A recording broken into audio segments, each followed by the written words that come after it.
economy for our town, I had to be competitive against Pullman. So I wanted also to have all-day kindergarten for that purpose as well, so that when families were trying to decide, should I live in Moscow or Pullman, we would have the ability to bring those families into our community as well. Yes. Can you tell us how you deal with charter schools and how they're funded? Charter schools are funded, we oversee Moscow Charter. We don't have any connection with all the other schools because they were accredited or are sponsored by the state. Yeah.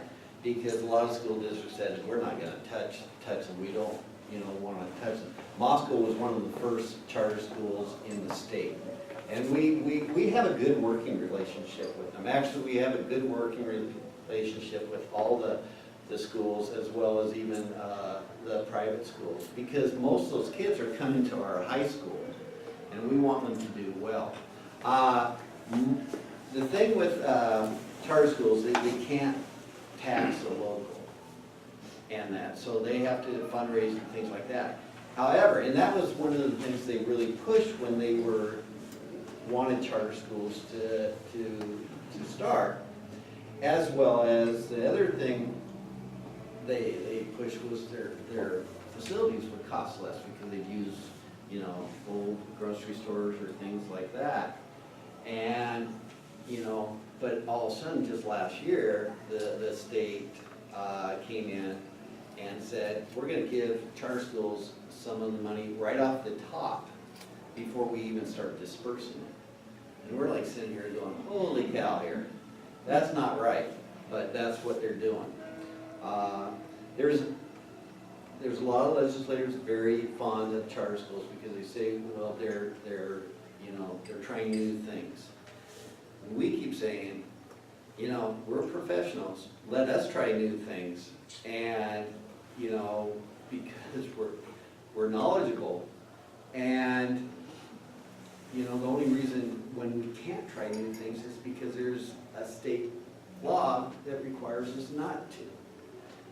Something the legislators put in place that has stopped us from doing it.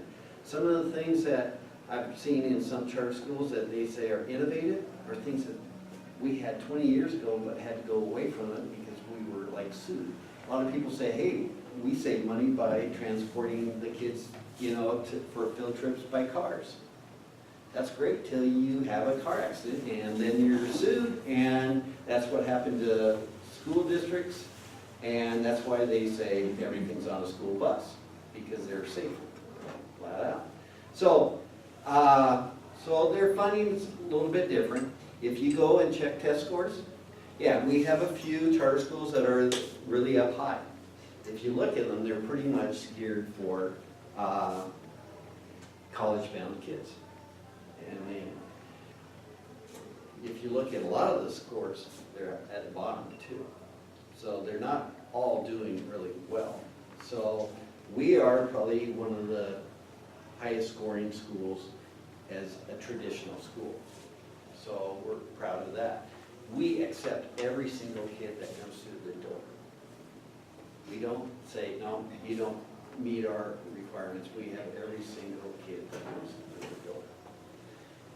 So I would say, we're working towards a mastery-based education program in our school. I would say we're one of the most innovative schools in our area. I'm proud of that. Yes, one of the things I noticed in your handout is the fact that 85% of the budget goes for salaries and benefits. I would like to know, there's something over 300 employees in the Moscow School District. Only about half of those, just over half, are teachers, because we also have bus drivers and janitors and cooks and secretaries and administration, which is where we find the highest salaries.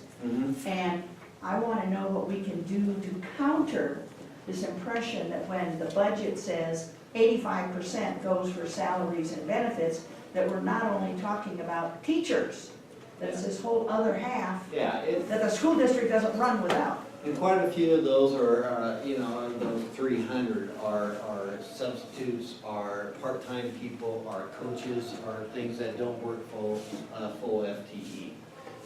We basically have, I'm gonna throw out some numbers that are averages, okay? I think we have about 180 teachers. I think about 160. Okay. 167, thank you. And we have administrators, we have, oh, I thought you. What are we, 11? 12 buildings. 12 building, what? 12 building administrators. And then we have parapros and aides. I think we're at about 130, something like that. And then everybody else is kind of in there. But it just verifies my point that when you say 85% of the budget, most people assume that's teachers, when only approximately, maybe just over half of it is teachers.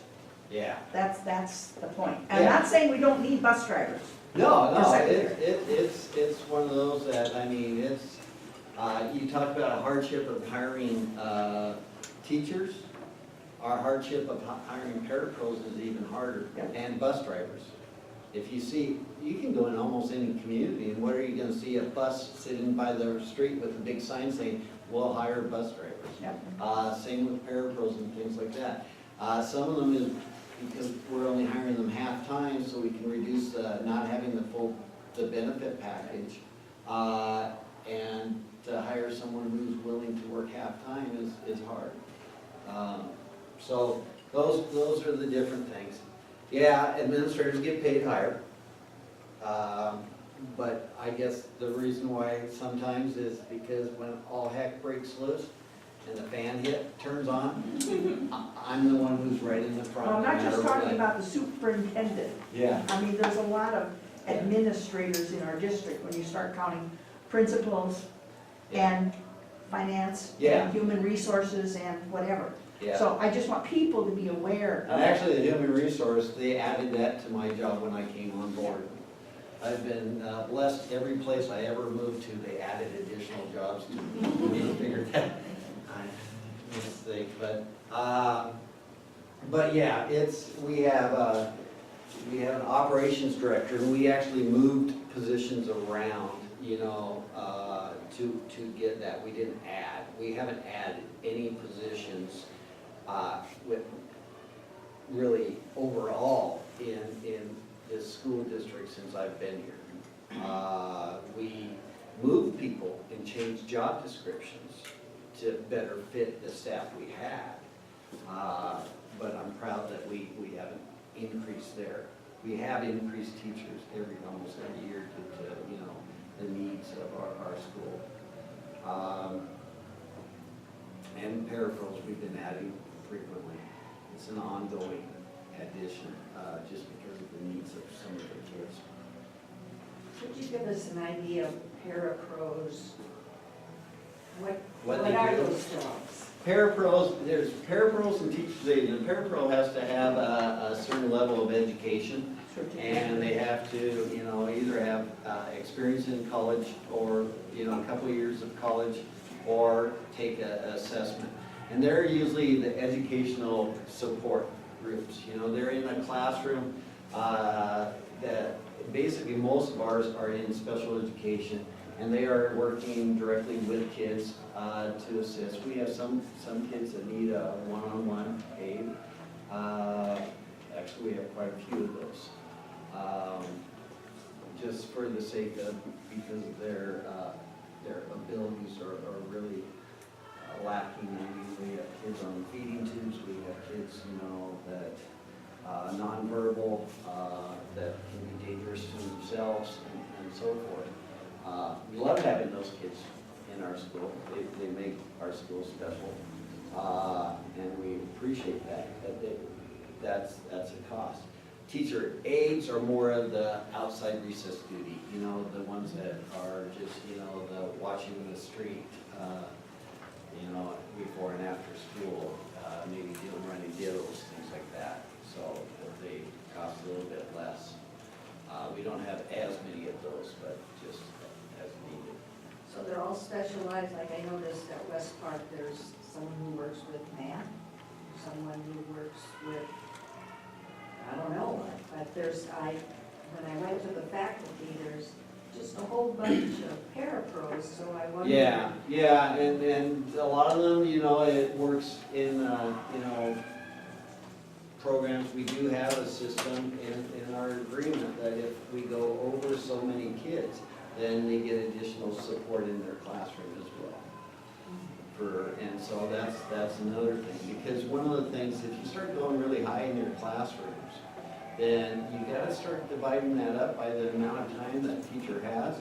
And you don't wanna be where a teacher only has that, like, 3 minutes of time one-on-one with a kid in a day. And that's, you go to some school districts, and yeah, you go to the Boise school districts, and they'll have 30 kids in a kindergarten. But that's not a valued time. It's cheaper, but it's not really quality time. So our board has always tried to keep the class sizes down. We had students that we used to allow coming into our school district from out of district, because they had, needs or something like that. We said no, because we want to keep the sizes down. Parents get really mad, but Moscow's so good. Yes, they are. Move to Moscow and you're right in, but you're actually not paying taxes here, so I gotta watch out for our taxpayers as well. So I'm not always a favorite. That was kind of other questions. Yes. This one's maybe not fully relevant to this levy, although in some aspects it may be, but I wondered if you could address the elephant in the room about the condition of the buildings and how old they are and what you're dealing with there. Yeah, I would say, I was in Nashville doing a presentation on this mastery base that we're doing. We're doing kind of nationally known, and of what we're doing, and really exciting, and down the road we'll cover even more of that. But they asked me, they said, on communication, what would you say would be the area that you would want to communicate? And I said, well, right now our newest building is having an anniversary, a 50-year anniversary. Wow. And our oldest building, it just turned, in October 14th, turned 90. I said, we have a big problem here, because if we don't start looking at replacing these, they could all go bad at the same time. And they're starting to get close to that point. Because if you look at construction in the 1930s, 1940s, 1950s were brick, very strong buildings. They took their time, they developed they made a really nice building. 1960s, 1970s, something happened. Baby boomers. They had to build them quick and fast. So our newest building that was built in 1968, well, that's when the first school started, McDonald was built fast.